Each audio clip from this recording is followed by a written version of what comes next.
Fala galera, hoje é a terceira e última ministração dessa série Como Resistir às Tentações. Nós já falamos sobre como a gente deve se comportar no sentido de não se colocar em situações que nos levem à tentação. Nós já falamos no segundo vídeo sobre a diferença entre tentação e provação, trazendo esse discernimento. E nesse terceiro momento nós queremos falar sobre a diferença entre resistir e renunciar.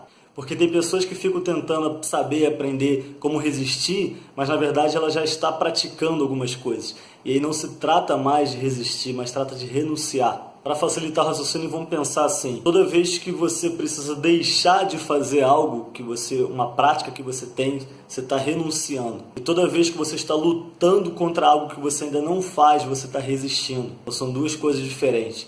Talvez você precise renunciar a algumas práticas, algumas coisas que te levam para longe de Deus. Por outro lado, pode ter situações que estão te tentando a fazer algo que você ainda não faz. Então é a diferença de resistir para renunciar. A gente precisa entender isso para trabalhar certinho as coisas. E no livro de Tiago, capítulo 4, versículo 7, ele diz assim: sujeitai-vos, portanto, a Deus, mas resisti ao diabo e ele fugirá de vós.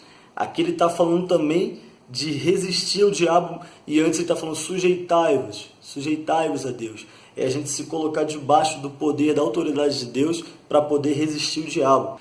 Mas o foco hoje da nossa ministração é trazer esse discernimento. O que é resistir, o que é renunciar. Pensa assim, um jovem que tem uma prática de ir para baladas, de ir para festa, de ir para uma noitada. E de repente ele quer parar com isso, ele quer começar a parar esse ritmo de vida. Ele vai estar então renunciando a uma prática. Já um outro jovem que de repente ele é sempre convidado, ele está lá querendo manter a vida dele tranquila, certa, e ele sempre recebe um convite para ir para uma festinha, sempre está recebendo um convite para algo, ou seja, ele está sendo tentado aí. Até então ele está só rejeitando, ele está resistindo àquilo. A partir do momento que um outro está entregue naquela prática e ele quer mudar, ele não quer praticar mais, ele precisa renunciar. Então o foco dessa mensagem de hoje é para você pensar o que na sua vida você precisa renunciar, ou seja, práticas que você talvez tenha e você enxerga e discerne que isso não te aproxima de Deus. Você precisa então renunciar a essa prática. E outras que você de repente é tentado a cometer, situações que você fica sendo tentado a praticar, você precisa resistir. Cuidado, se você se entregar, você vai chegar ao nível de ter que renunciar. E muitas vezes esse nível de ter que renunciar, às vezes é mais difícil. Quando você se entrega àquela prática, para você conseguir vencer, é muito mais difícil do que enquanto você está no âmbito de resistir.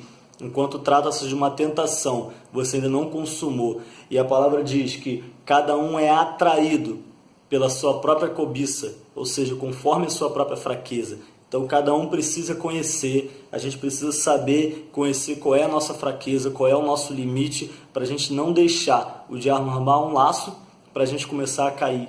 Eu acho muito interessante quando Davi fala no Salmo 51, versículo 3, ele diz: pois eu conheço as minhas transgressões, e o meu pecado está sempre diante de mim. Eu não vejo aqui Davi falando que ele está sempre pecando, sempre aquele pecado ele está praticando. O Salmo 51 é o famoso Salmo do arrependimento, a confissão e o arrependimento de Davi. Então eu enxergo quando ele fala, conheço as minhas transgressões.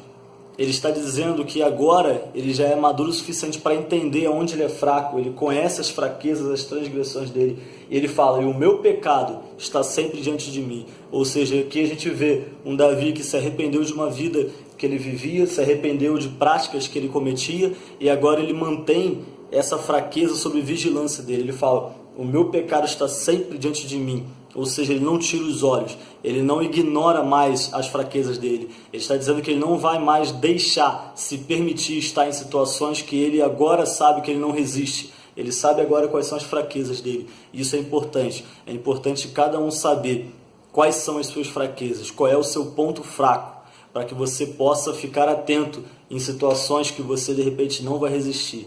Amém? Então, irmãos, que Deus te abençoe. Mais uma vez, te peço, se inscreva em nosso canal, deixe seu comentário, clique em gostei. E o mais importante, vamos pregar o Evangelho. O que tenho te dou.